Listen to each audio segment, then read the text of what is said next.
de Pakistan. I call on the representative of Pakistan.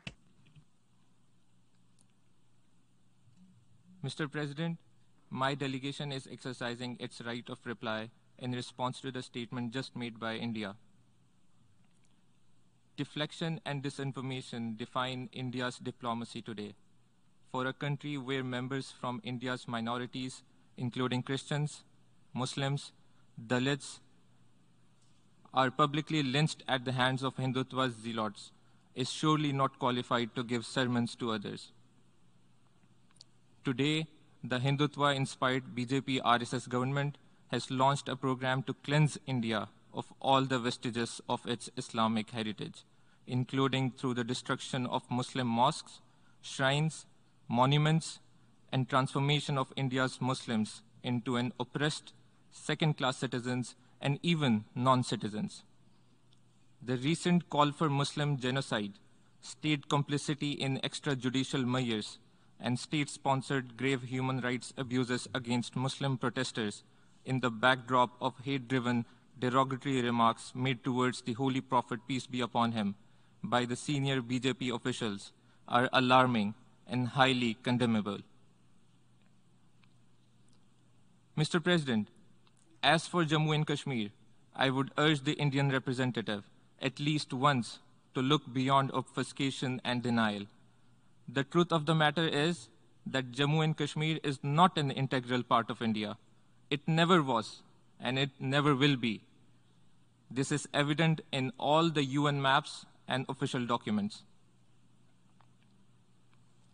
Security Council Resolution 47 notes the desire of India and Pakistan that, and I quote, the question of the accession of Jammu and Kashmir to India or Pakistan should be decided through the democratic method of a free and impartial plebiscite, unquote. This call for a plebiscite was reiterated in the Security Council Resolution 91 and 122, among others, and its resolution of the United Nations Commission on India and Pakistan, specifically its resolutions of 13th August 1948 and 5th January 1949. India accepted this decision and is bound to comply with it in accordance with Article 25 of the UN Charter. So much for Jammu and Kashmir being an integral part of India. If India has any respect for international law and moral courage, it would end its reign of terror, withdraw its troops, and let the Kashmiris freely decide their future in accordance with the Security Council resolutions. Mr. President, one can grant that India knows a lot about terrorism. It has the dubious distinction of being one of the world's pioneers and largest purveyors of state terrorism. It has instigated, sponsored, and abetted state terrorism in each of its neighboring countries, including against my country. Let me reiterate the facts as they stand and recall the 4 types of terrorism being carried out by India, as highlighted by my delegation in its statement earlier. First, India is conducting state terrorism against the people of occupied Jammu and Kashmir. Second, Indian state sponsorship of UN Security Council listed terrorist entities to carry out cross-border terrorist attacks against Pakistani military and civilian targets is an undeniable reality. We expect the international community to take immediate steps to end Indian sponsorship of terrorism against Pakistan.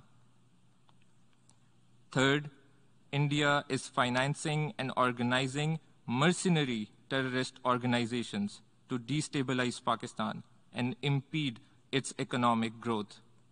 This is yet again an irrefutable fact, publicly admitted by India's own senior government officials. Fourth, guided by a supremacist ideology that has mainstreamed Islamophobia and bigotry against minorities in the political discourse, the current BJP RSS government in India is engaged in a campaign of violence and intimidation against 200 million Muslims. For lasting peace and stability in South Asia, the world must act and act now to end all types of terrorism that India continues to indulge in with impunity. There must be no double standards. I thank you, Mr. President. Microphone for the President, please.